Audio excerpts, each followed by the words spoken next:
Hello YouTube! There is something we need to talk about. Bitcoin mining, or generally speaking, cryptocurrency mining, has been linked to CO2 emissions due to the computer power needed to mine such coins.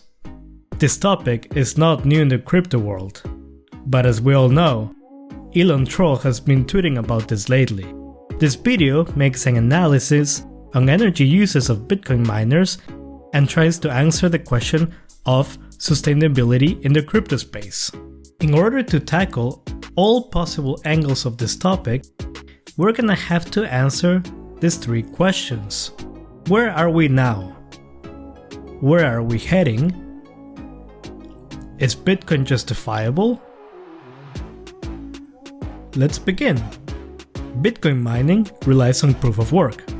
This concept is based on miners competing to verify the transactions of a block. Miners have to solve a computational problem in order to win, and the winner will get rewarded in form of Bitcoin. For a deeper explanation on Bitcoin mining, click here. In a network with millions of miners and a block every 10 minutes, the annual energy consumption can get high. How high, you may ask? Empire State high. Just kidding, that's a really bad joke. The energy consumption accounts for 120 terawatts of energy per year. That is as high as the annual energy consumption of Norway, Czech Republic, Netherlands, and Chile. So, where does this energy come from? In the Bitcoin space, especially in the mining world, it's really hard to find official data. A study made by the University of Cambridge says that the biggest power source of the Bitcoin network is hydroelectric energy. Coal and gas are second, wind energy and solar third. The study also suggests that 76% of miners use some form of renewable energies in their power mix, and that the total energy consumption of the whole Bitcoin network lies around 39%. Well, those are kind of mixed numbers, good, but at the same time, not that good. You might think now that the Bitcoin network is not as sustainable due to high percentage of unconventional power sources. But let's compare this to other countries first. It is not easy to use renewable energies in the energy mix.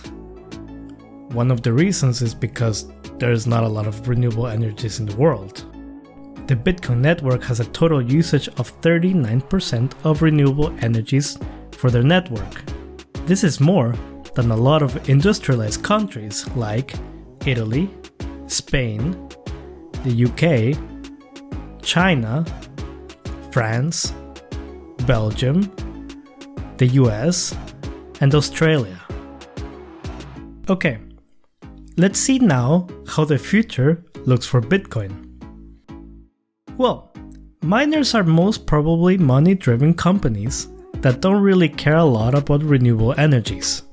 Not because they're evil people or they are the devil, but they also have to feed their family. They're also people. Just kidding. The electricity cost for Bitcoin mining is really high. Electricity cost for mining accounts for almost 80% of the operational costs of the business. So that means that only the energy market is able to influence renewable energy adoption in the mining world. What does that really mean?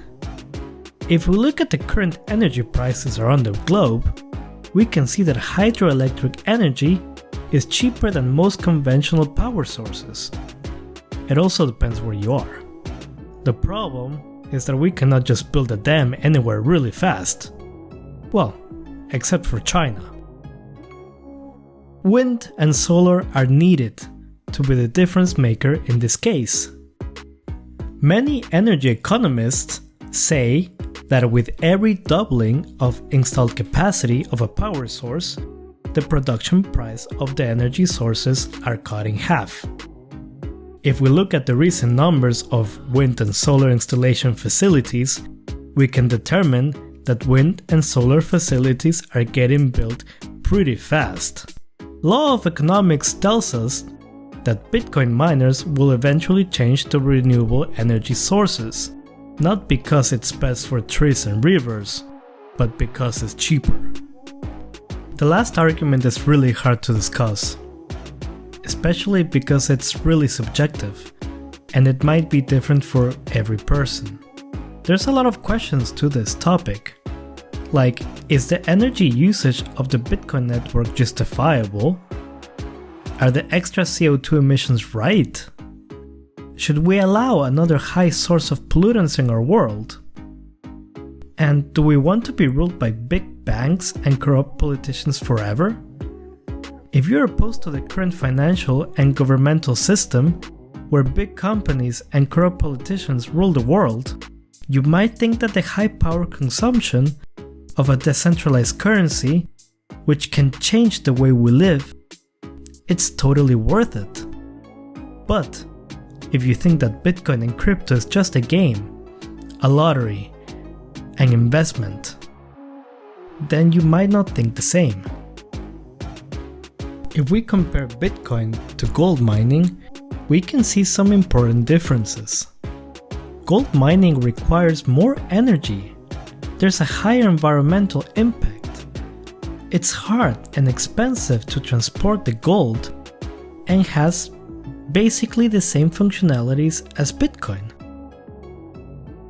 If we talk about the financial system, taking into consideration all the banks and financial institutions in the world, payment system companies, offices for these companies, and the electricity, it is really clear that Bitcoin is way more sustainable than that. Bitcoin wants to replace that. If Bitcoin were ever to replace the financial system and store of value items like gold and silver, the environment would actually be way better off. So, that was it. Thanks for watching. This topic has really interesting points of view. If any of you wants to discuss more about this topic, comment down below and we can go in deeper about the environmental impact of Bitcoin. If you made it this far, give the video a like. And don't forget to subscribe. Thank you very much for watching. See you next time. Bye!